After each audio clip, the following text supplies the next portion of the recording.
Hi, Jan. Yeah, I think I'm just Oh, gonna. she's recording us. Oh, we better be careful what we say. That's right. We'd better. Yeah, I sent you an. I'm glad to hear that your mom is able to go back to her own place now. That must be easier for her and for you and for Well, everybody. she's really happy to be back in her own space. And So she likes her apartment. So we're gonna be. Oh yeah. It's easier in some ways and harder in others. Yeah. So you've been spending some nights there with her. I'm staying 5 out of 7 nights a week Whoa. overnight. Wow. And I have pretty good coverage during the daytime hours during the week. Missing a few days, but it'll all work out. You have a comfortable place to sleep when you. Yeah, she's got a 2-bedroom apartment, so with a guest bedroom. So Oh, yeah, sounds fine. yeah, that's working out well. So Okay. thanks for the Valentine's card or the Oh, you're welcome. the hummingbird. It was so cute watching that. They're amazing how they do the graphics on that. That was a good one, wasn't it? Yeah. Right. I love those Jackie Lawson cards. They are nice. We've done that for years and years and years. Right. But I was looking at my address book for Jackie Lawson, and there must be 30 or 40 people that are on that list that we no longer keep track of for one reason or another. Wow. A lot of them have died, and I don't know how to take them off the list. Oh dear. So I'm gonna have to find it. Yes. Well, we'll stop talking now if we're really being recorded. I think we are, but whatever. Take care of yourself. We miss you here, Margie. Yeah, I'm trying to get over that way at some point. Good. Okay. Okay. All right, adult education. Hi there. Wasn't sure if you'd come, but I think it. What? I wasn't sure if you would come. So Tony, I told Adrian, Adrian. Hi there, Louise. How are you, Sue? Good to see you. Yeah, thank you. Love your pink. Pastor Debbie, are all the speakers for Wednesdays lined up? Oh, I'm the one who has to run the month. Oh. From one to one. Thank you so much. I'm gonna do. Yeah. what? Work that. I'm when they, people that are what the contact. They come to me, they're sending a note.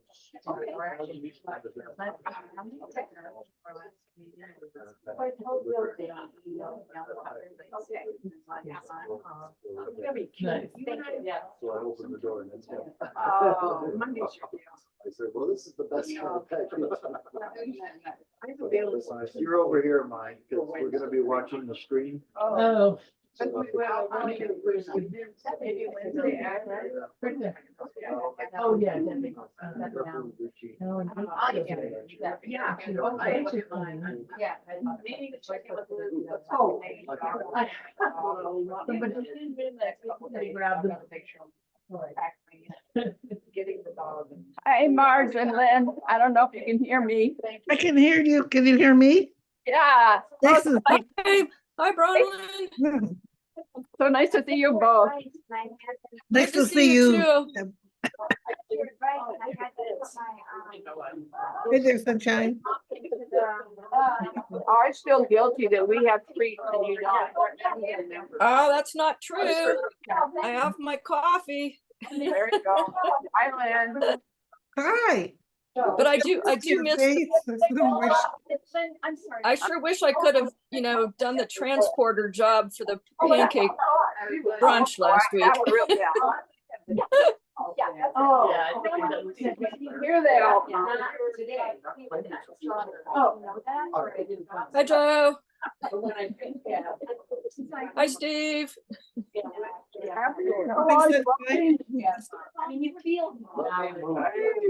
Because we're gonna be watching something on. How are you? Yeah, I was just thinking that. Why don't we move a few chairs this way, since we're gonna watch a video? Yeah. I'm getting Joe here. I got Joe's coffee. You know where you're sitting? Or you're helping I'll Joe? probably sit there. But I'm not gonna. We're on the floor, maybe I'll sit on the floor. Oh, you wanna? There you go. Got it? Can I move this over there? Yeah, that'd be fine. Yeah. I think the end's coming.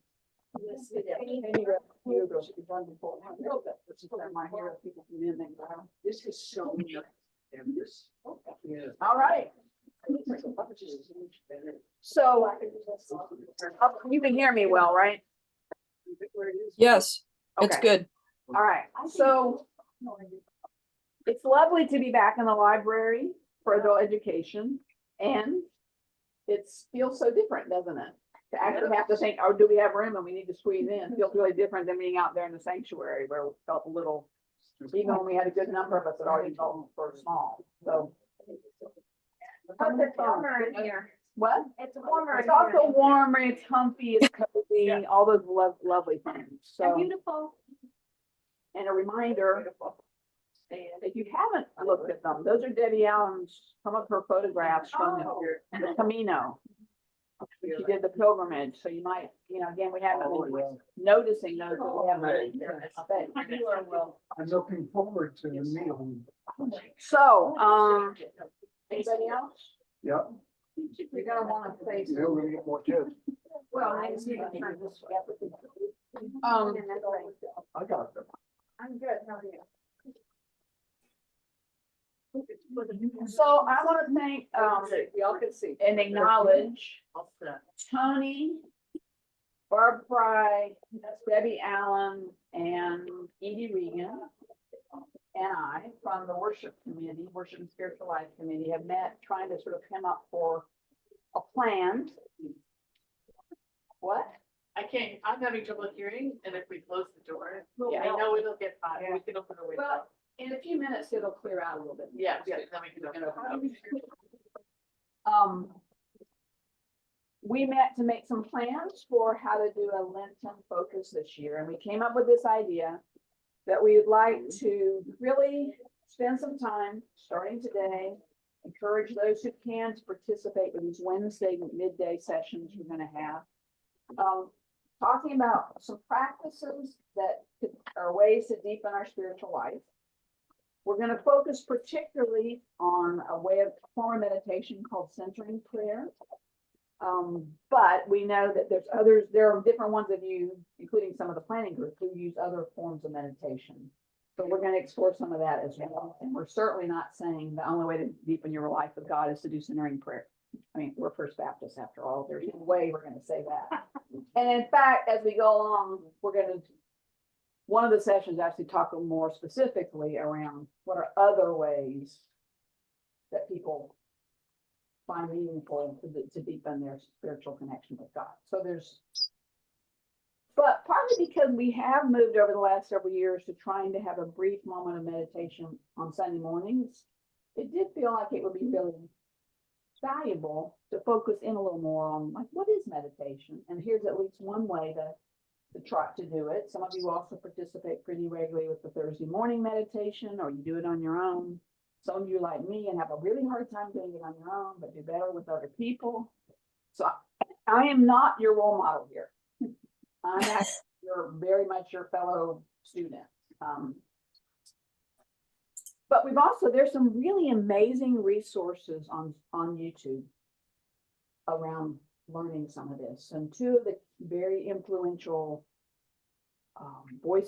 teachers around the centering prayer meditation approach. Initially, Father Thomas Keating and some brothers he worked with, and then in more recent years, Cynthia Bourgeau. So we're going to share a couple of their videos during these times.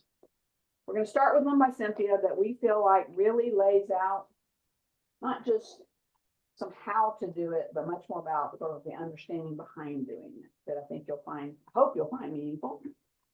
I'm in charge of technology. That makes me nervous. But we're going to do it. And again, loving hybrid, everybody should be able to see it here, and you all at home should be able to see it.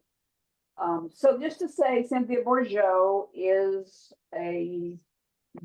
would call herself a wisdom teacher, who's become quite well known in recent years. Some of us went to a wisdom school a few years ago in her traditions. Others of us have benefited from a lot of that stuff now available online. She's a writer, pretty prolific writer, but also very much a practitioner. I mean, she doesn't just talk about it. She wants people to be finding your ways to be doing spiritual practices. So I hope you'll find her meaningful, helpful. And then what we'll do after we listen to the video, we're going to actually hopefully take about at least 10 minutes. I'm going to kind of see what time it is. At least 10 minutes to actually sit together in silence, try to do what we just heard about, and then have a few minutes at the end to kind of talk about what did we hear from her, what was it like to try to sit and meditate in this way. Okay, so technology. You're just gonna share your screen, right? Yeah, I'm gonna share my screen Hold it up already. and then I'm gonna hit the, Yep. I mean, I'm not quite as intimidated as I sound, Okay. but I'll let y'all know if I need help All right. because Do you I want to might. check that box that says optimized video clip before you share? Yep, Yep. you should.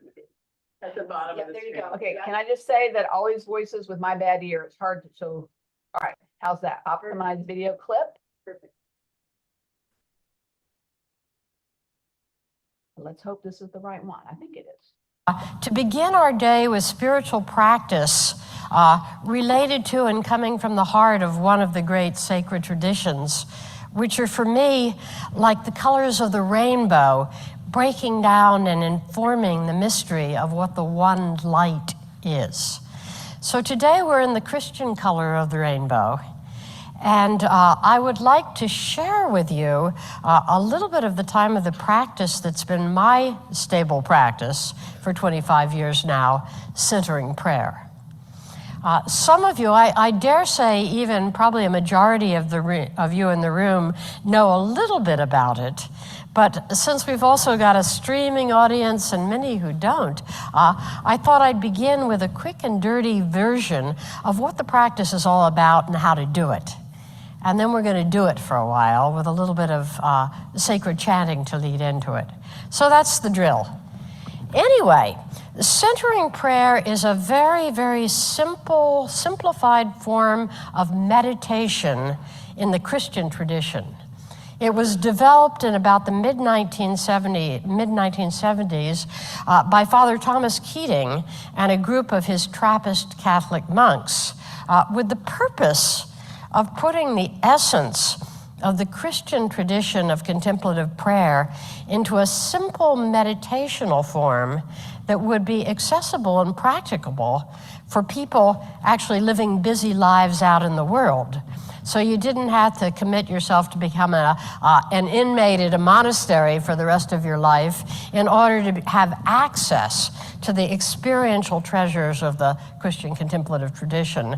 By doing this practice in a daily and faithful way, it could invite people in a way that is remarkably efficacious into the heart of what the experience that Christians have classically known as contemplation is really all about.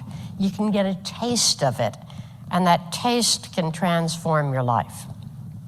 So, centering prayer, like all meditation practices, the overall intention is to put a stick in the spokes of what the Buddhists so properly call monkey mind. It's that incessant kind of automatic, obsessive, compulsive tendency of the mind to spit out one thought after another, and then we grab on to the thought, whatever pops into our mind, we think it. And that's what keeps our being in agitation and always kind of outward focused.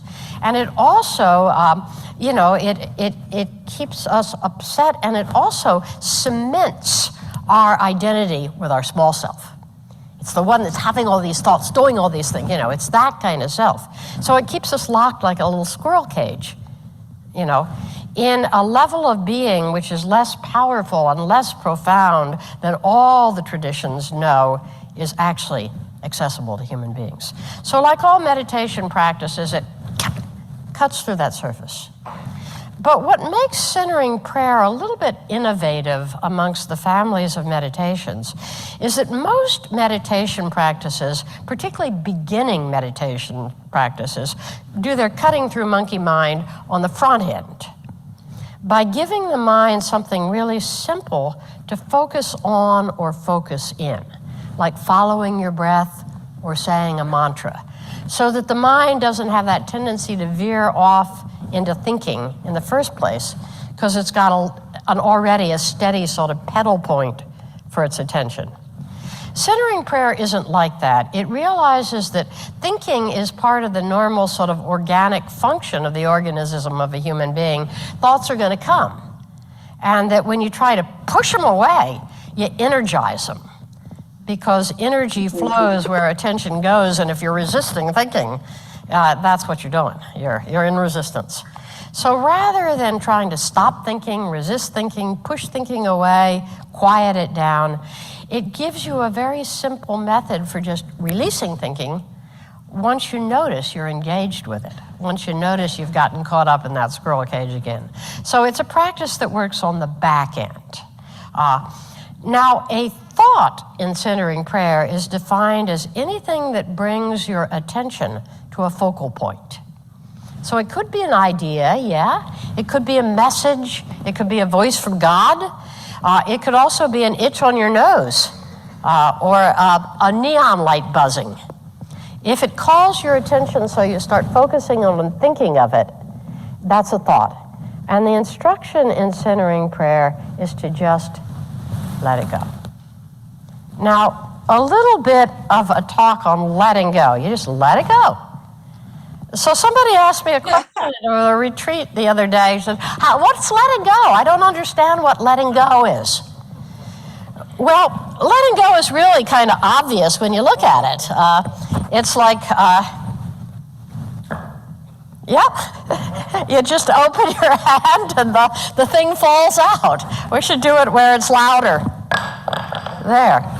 Voila, letting go. But, you know, where people often get confused is that they confuse it with resisting thought, like pushing it away. It's not that. It's not that kind of effort. You catch yourself thinking, you let the thought go. So that's the whole practice. For the 20 minutes that one would typically do this, it's just a matter of, as a thought comes up and as you sort of quietly notice, and you will, oh, I'm thinking again. I'm caught up thinking about the laundry. Let it go. So that's the essence, and it's not hard to do the prayer once you've sort of let go of all your expectations about what meditation ought to be. It's hard to value it because we don't understand how just sitting there letting go of thoughts coming up can be anything of a spiritual practice. And this is where the radical mystery of centering prayer comes in. There was one really important exchange that happened early on in the annals of the centering prayer oral tradition, where a very type A nun tried this practice for the first time under Thomas Keating's tutelage. And at the end, it was, oh, Father Thomas, I'm such a failure. In 20 minutes, I've had 10,000 thoughts. How lovely, says Thomas. 10,000 opportunities to return to God. Beautiful. So centering prayer is ultimately a pathway of return.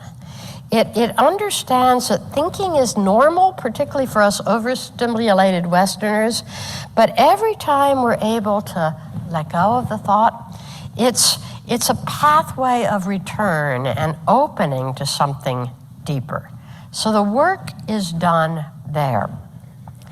Theologically, we see that letting go in association with what in Christian theology is called kenosis, or the non-clinging or self-emptying of Jesus.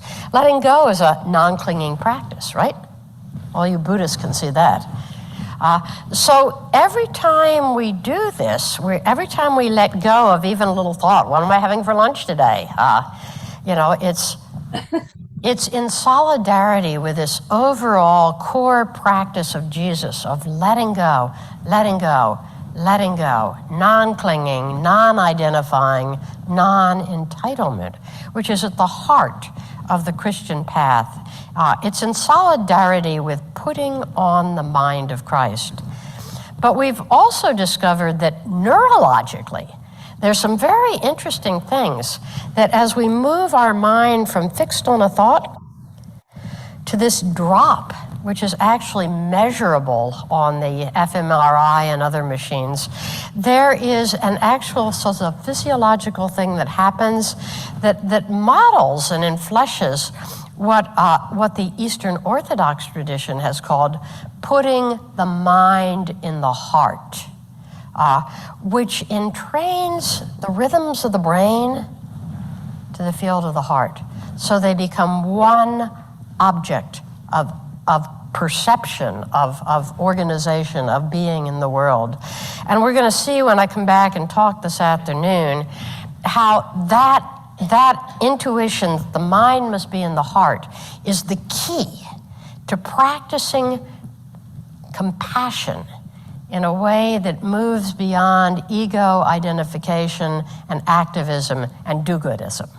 So this is really important stuff. Centering prayer is boot camp in meditation form for putting on the mind of Christ, for putting the mind in the heart, for rearranging the neurology and the theology of perception, thought by thought by thought, using that one thing that you have in infinite abundance in your life, never going to run out, your thoughts, as a way to practice and become a maestro at this inner action of letting go, which becomes the outer action of letting be.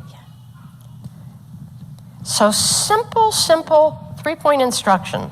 First of all, in centering prayer, the intention is everything, because we're not giving our mind a focal point, something to put your attention on, not a breath, not a mantra, not anything. So our intention carries the weight of how we do this practice. It's the depth and sincerity of your intention that will carry how quickly you notice when you're hooked by thinking and return to the practice. So the intention that generally works, it'll be private for each one of you, and you'll have your own languaging as it, is in the right ballpark when you're here to be totally available to the presence of the divine source working deep in your own being and in the being of the world. Some people would say in theological, in kind of personal language, to be available to God. If that language is a stumbling block to you, to be available to divine source, to be available to the nature of the arising from the deep.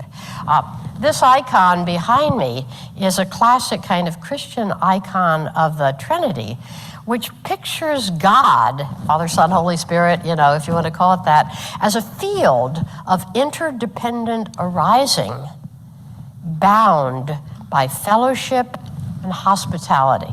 It's a good way of picturing the divine source. So in that way, just be available to what's deeper than your own microdrama, okay? And so that's the goal. Our goal is not to make our mind empty, impossible, at least at the beginning stage, not to seek for some sort of exalted state, but just to make yourself available, to return to that prompt at the ready. So the way we're going to do this is we're going to put teeth in our intention by the simple deal.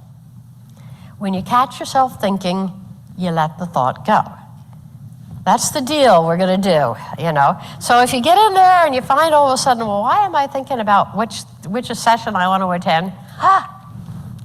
Catch yourself thinking, you let the thought go. Doesn't matter even if it's a big mystical experience or a divine mother's appearance, or if you got an object for your attention, that's a thought, let it go. Let it go. Practicing once again, let it go. Now, in order to help facilitate that motion and do it quickly with a lot of, well, should I let go of this thought, or is this good, do I want to keep it? you know. So you avoid all that kind of stuff, you know.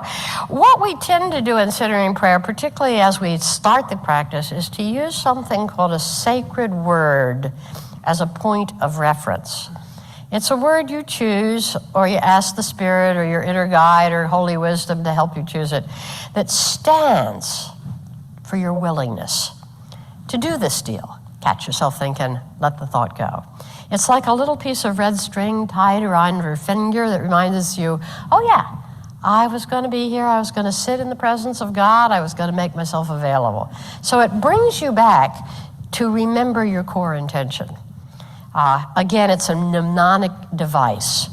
It can be any word of your choosing. It can be a theological word, it can, God, Abba, Allah, you know, whatever your tradition. It can be the mantra that the Maharishi gave you 20 years ago. Whatever you can use that just helps you in this context to remember that you're letting go of thinking, okay?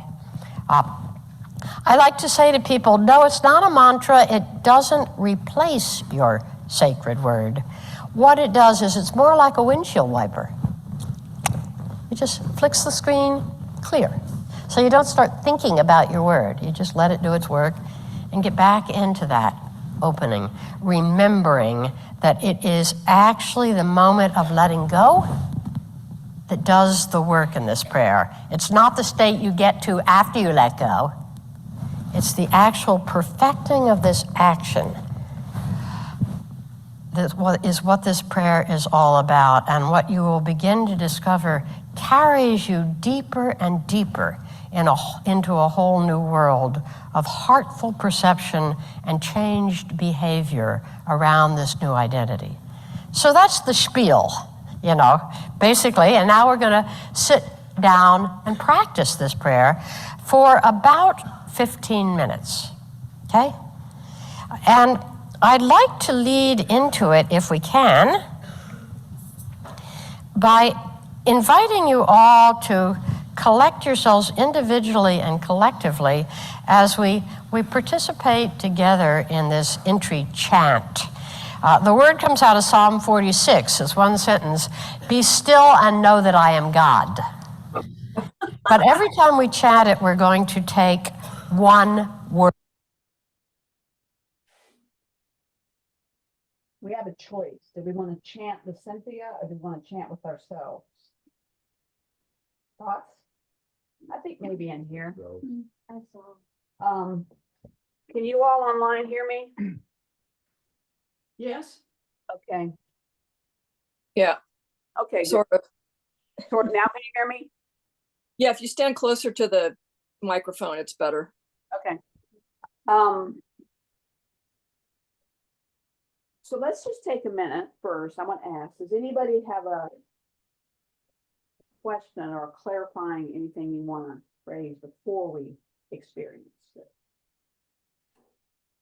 So she says there's the windshield wiper word and then there's another word behind it. No, the windshield wiper is the word. So the whole idea is your sacred word is simply something you choose to help you kind of embody your intention.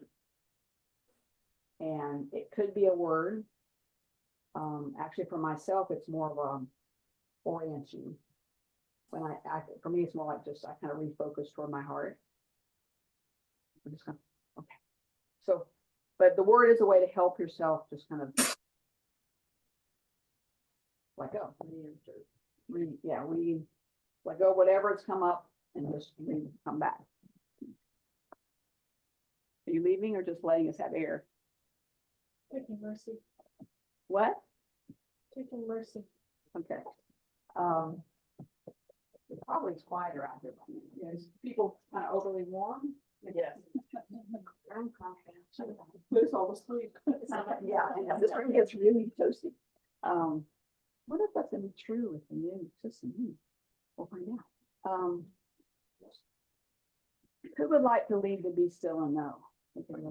Yeah, for time. Okay, and then we're just gonna sit for about 10 minutes. I'll keep an eye on the time, and then we'll come back. So we'll do this 3 times, shorten it. Be still.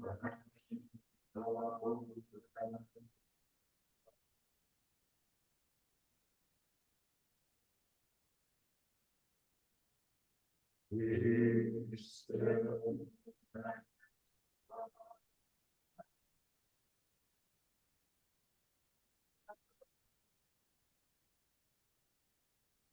Be still.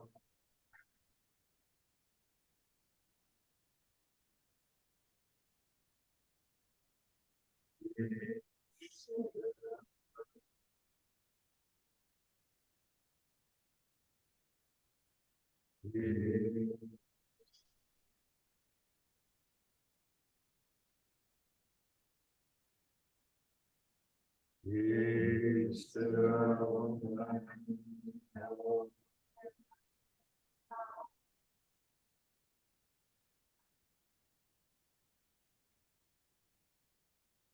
Be still. Be still.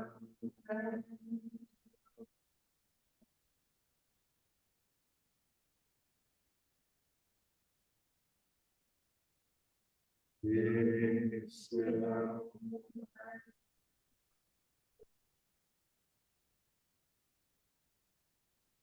Be still.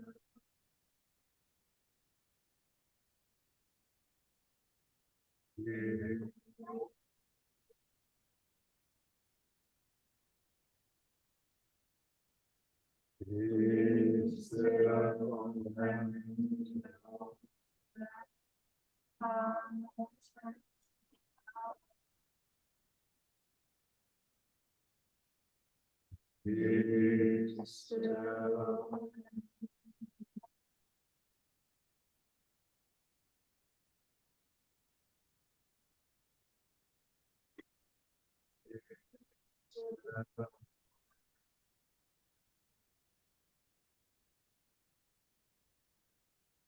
Be still.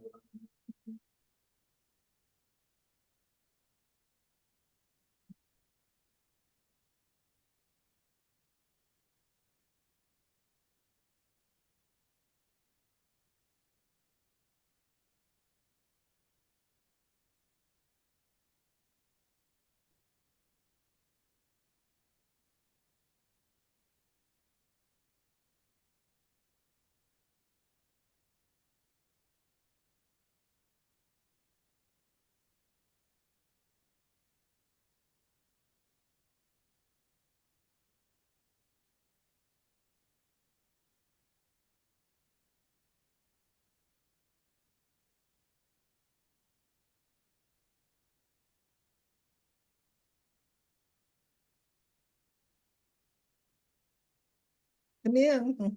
Please, Yeah, coming to lunch? yeah. Okay, come on.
invite those,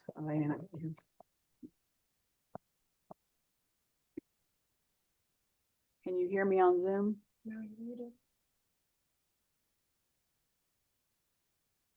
Okay.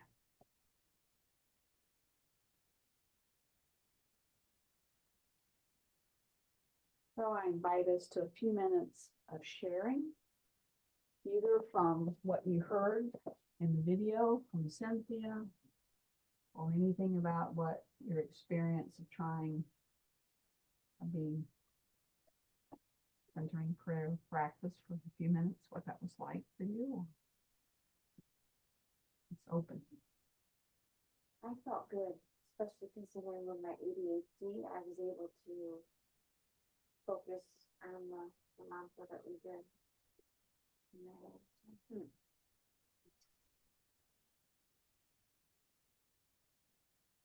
Amana? Yeah.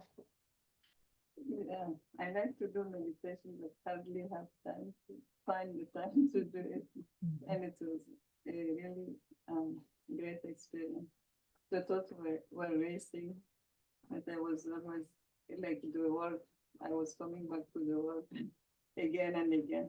Yeah, it was good.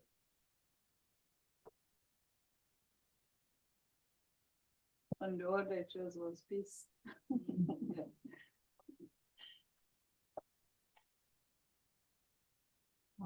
It was very meaningful to be practicing in this room with other people around.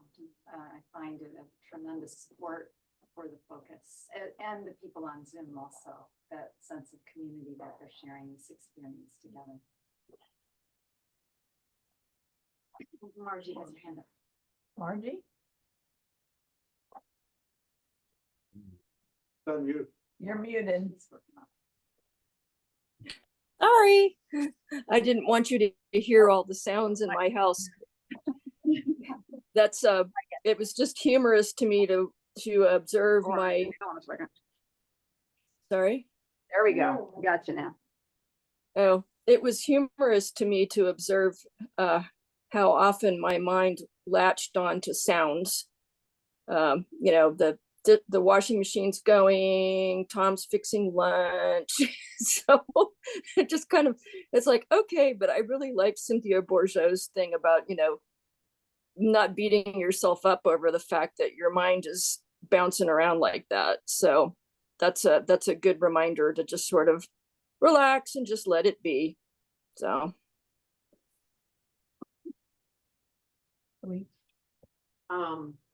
Yeah, I really enjoyed seeing Cynthia Bourgeau. But I've been part of the church's meditation group on Thursday mornings for a long time. And I find that I think, oh, I can't get there. I can't get up. And when I get there, it's Tony's leadership and the rest of the folks, but spending that half hour is really grounding for me. It's just very, it's wonderful. I mean, yeah, I would encourage, I know it's hard for people maybe to make it on Thursday mornings, but doing a corporate meditation like that is really, and here too, is really, I don't know, good. But I didn't have to work, I do that. So I went right back to the 70s and biofeedback. I couldn't come up with the word, but I just went, stop it. and it was like seconds, within seconds, I was like, my system was like, I was gonna fall over the chair. But yeah, the biofeedback is a really good pre-experience for that, because you can feel it change. I found my body slowly unwinding. I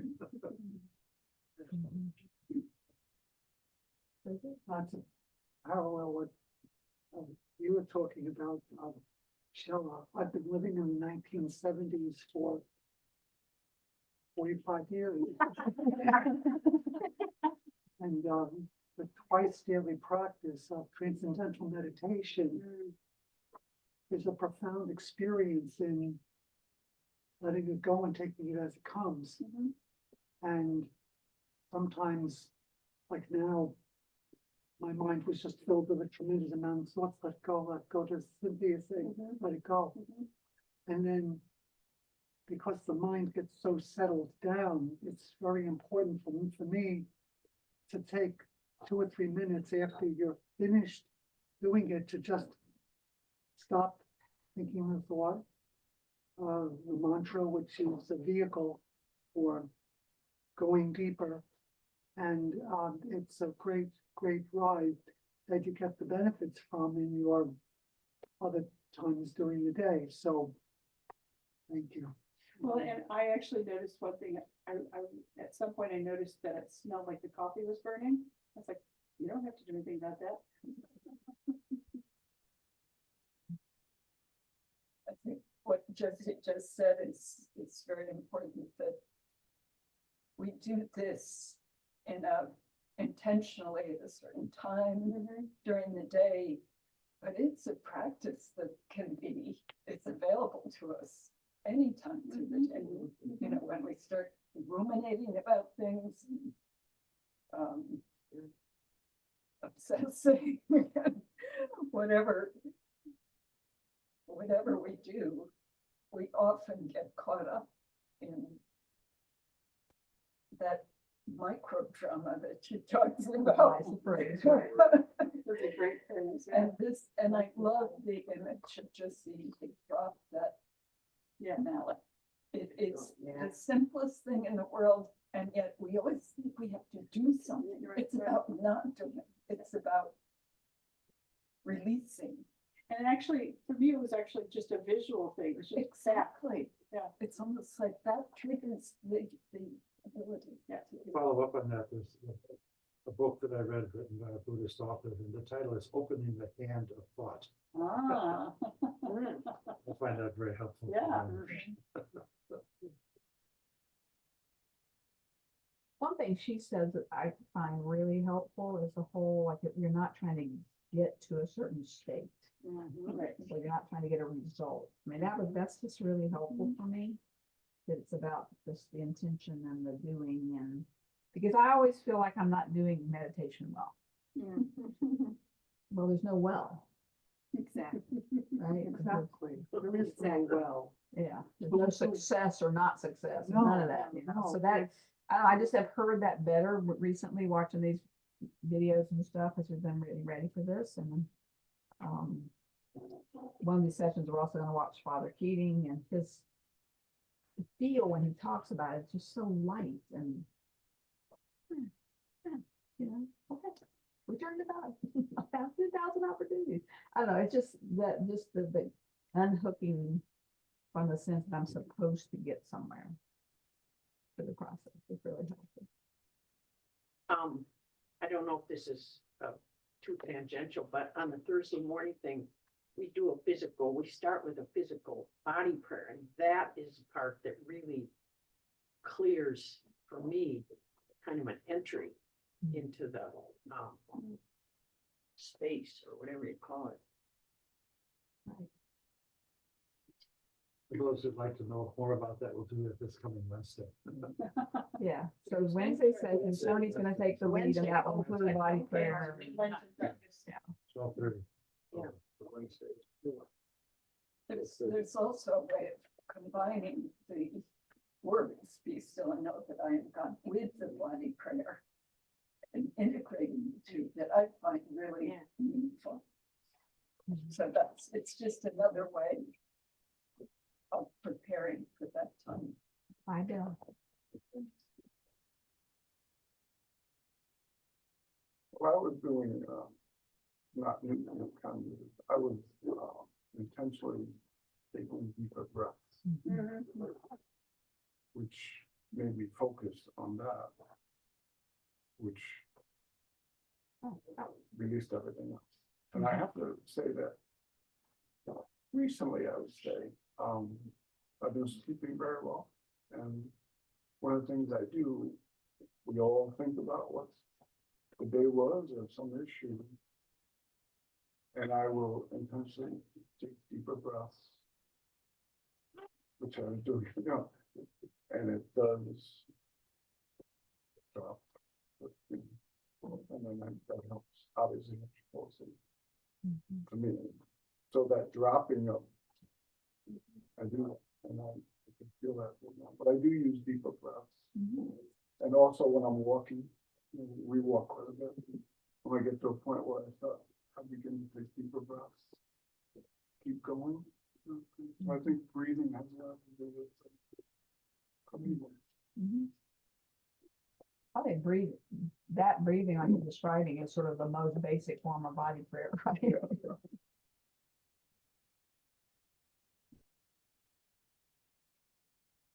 Anybody else have any wisdom in sharing? So, I did record this. We'll try to, those of you participating on Wednesdays, try to help me remember to make sure we record each time. So that's good. So I'll, when we send out Wednesday's Zoom link and reminder about the time, I will try to include this recording as a, or tell people how to get to this recording, as well as the link to this video from Cynthia, because I think there'll be people who like, you could just watch it again, you know, you don't have to watch this whole, our conversation, but you can certainly watch that. And you will see if you go on YouTube looking up and see Cynthia Sermon Prayer, there's a lot more from her if you want to kind of explore more that might be meaningful. And then we'll look at a couple others as well. And Tony's going to take the lead on Wednesday. And as Louise has reminded us, there's Thursday morning meditation at 8:30 for those who can. And yeah, I encourage all of us just to experiment this next few weeks. They say if we do something for 6 weeks, it becomes a habit. So rather than saying, I'm going to do it forever from now on, you know, can I try it for this week? And then next week, say, oh, I'll try one more week. It's sort of, so let's just see. Okay.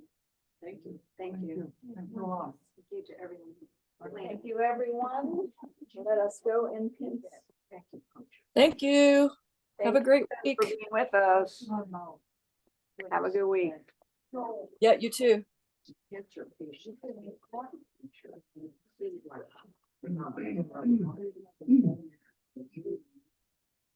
Brian.